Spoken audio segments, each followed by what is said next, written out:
Oh, yeah. Also, the other one that some people are patiently waiting for, the Roadster.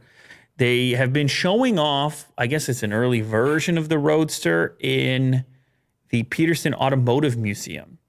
They got it sitting there. And actually, Elon said it's going to look even better than the one that's sitting in the museum.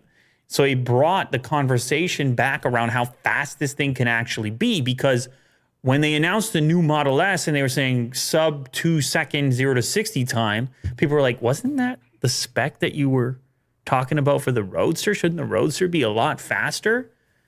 Turns out, with the SpaceX package, some are speculating that it's going to be able to do 0 to 60 in 1.1 seconds.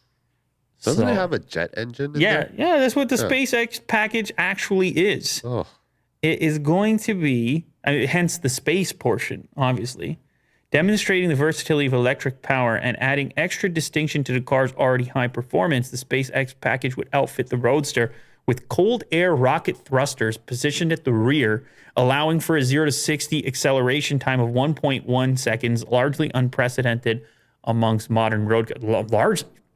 Completely unprecedented. I don't know, what's a production car? 1.1 seconds. I tried out two. Is that the fastest car? I'm sure it would be. I'm sure. I mean, maybe there are those jet cars that have beaten that record. That but looks like a rocket. As far as a road car, production car, I mean, that is absolutely ridiculous. Anyway, this is even more on the back burner than the Cybertruck. So don't get your hopes up. Just chill. Just go look at it at the museum. All right.